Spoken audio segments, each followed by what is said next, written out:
Miraculous Ladybug has just finished an entire arc with the Season 5 finale. The first few seasons feature the Agreste family, their hardships, and how they impacted Paris. Now that Gabriel Agreste is gone and Adrien appears on track for a happier life, the series can focus the story elsewhere. Before that happens, there are still other things to explore within the Miraculous Ladybug narrative. In today's video, we're considering how Miraculous Ladybug has revolved around the Peacock Miraculous. Now it's time to deal with the old guardian.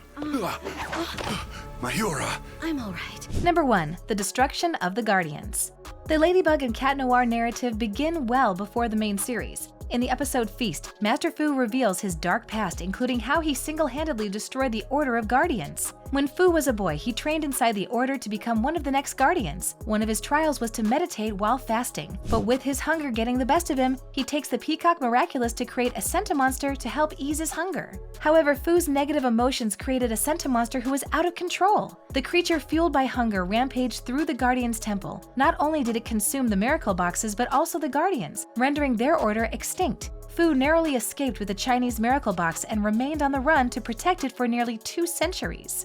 Fu's lone mistake of using the Peacock Miraculous is the catalyst for the series. Not only does it cause him to lose the Peacock and Butterfly Miraculouses for Gabriel to obtain, but it also leads Fu to Paris, where he can meet Marinette, train her to become the next Guardian, and watch over the next generation of heroes. I thought the Sentimonster had disappeared forever. As soon as Hawkmoth finds out about it. Number 2. Emily's coma. One of the biggest mysteries in the series was the circumstances around Emily's disappearance. Her illness and absence from her family's life are a source of tension for Gabriel and Adrien. They only lead to a significant rift that grows between them until they can hardly speak to one another without an argument occurring. The series alludes to Emily's poor health being a consequence of wielding the broken Peacock Miraculous. The episode Representation confirms the theory when Felix reveals the circumstances of his childhood. According to Felix, neither Emily nor Amelie could have children, so they resorted to using the Peacock Miraculous to have their sons. Not only does Emily's disappearance directly correlate to the Peacock Miraculous, but Adrien wouldn't exist without it. Had the Agrestes never used the Miraculous to have their son, the series would be without one of its main characters. Without Adrien, there's no doubt that Miraculous Ladybug would turn into a completely different story. Do you remember when they used to have so much fun pretending to be each other? Once they had you and Emily fooled for a whole weekend! Number 3. Hawkmoth's origin. Gabriel's sole motivation for becoming a villain is to save his wife and restore his family.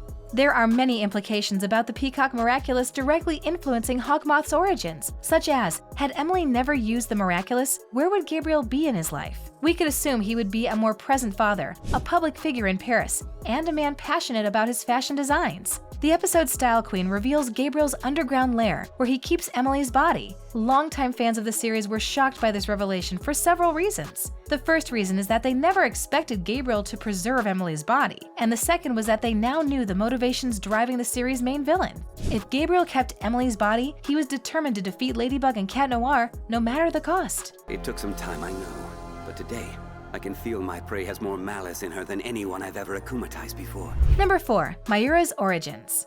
There are very few people that Gabriel trusts with his secrets. His most notable ally is his assistant and longtime friend Natalie, who willingly helps him during his schemes as Hawkmoth. Natalie's desire to help a known supervillain also derives from the Peacock Miraculous, as Emily is a close friend. Natalie desires to bring Emily back, influencing her to help Gabriel no matter the cost. In the episode Mayura, she even risks her life to use the Peacock Miraculous despite its broken state. In saving Gabriel from the heroes, she earns a place as his right-hand man, the villain Mayura, for 2 seasons. Unlike Ladybug, who spent the 2nd season handpicking new allies to receive Miraculouses, Mayura is the only one Hawkmoth can depend on until season 5. Mayura creates Sentimonsters, makes plans, and even attacks the heroes when necessary. With the Peacock Miraculous, she becomes the series' secondary villain, giving Hawkmoth his first edge against Ladybug and Cat Noir. I am Mayura. You're up against the wall, plagued by your deepest, darkest despair. Let me help you.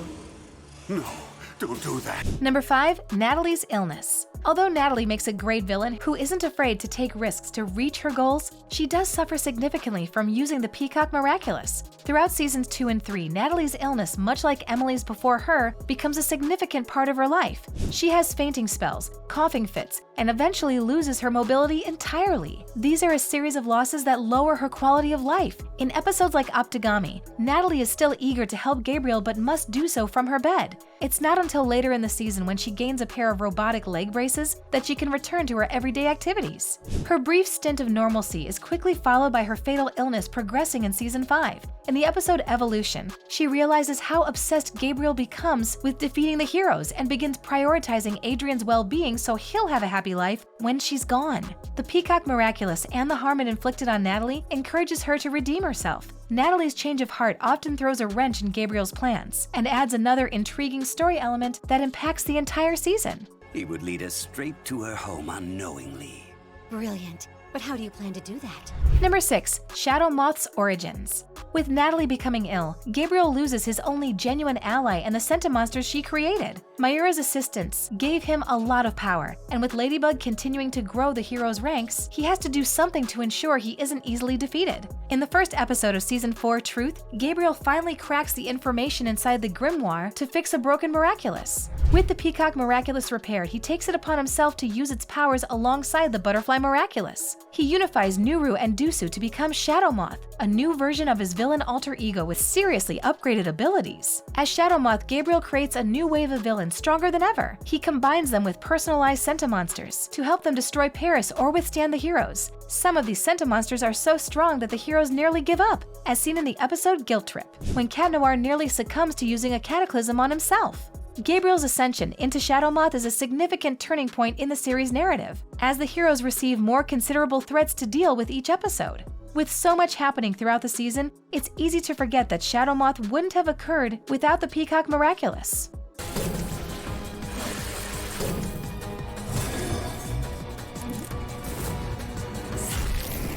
Number 7. Felix's betrayal. If not for his connection to the Peacock Miraculous, Felix may never have betrayed Ladybug. As a Sentimonster himself, Felix feels obligated to protect those created by the Peacock Miraculous. He views them as family and believes they get mistreated much like he was by his father Colt. These complicated emotions cause Felix to steal Ladybug's yo-yo in the episode Strike Back. He gains access to all the Miraculouses within the Miracle Box and trades them to Gabriel solely for the Peacock Miraculous. The lone action changes the trajectory and dynamic of the series entirely. The 5th season returns to the show's roots, where Ladybug and Cat Noir take on Gabriel's army of villains alone. There are no heroes to help them with the series' new villains, enhanced by the powers of the Miraculouses. The change also introduces the second anti-hero in Felix. Much like Chloe when she operated as Queen Bee, he uses his Miraculous to further his goal and help the heroes when necessary. By the end of Season 5, he appears to join the French superhero team, which will keep the Peacock Miraculous as a prevalent part of the series. The Peacock Miraculous has had a long and complicated history within Miraculous Ladybug. It has broken, mortally wounded its wielders, second-handedly endangered the Guardians,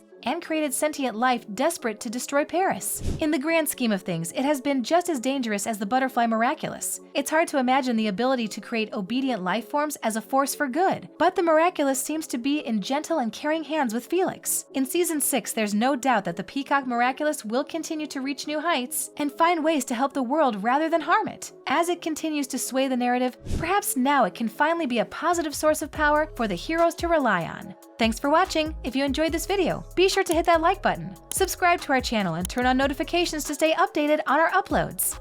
Natalie sometimes gets dizzy spells, but it's nothing serious. It's thoughtful of you to be concerned, Adrien.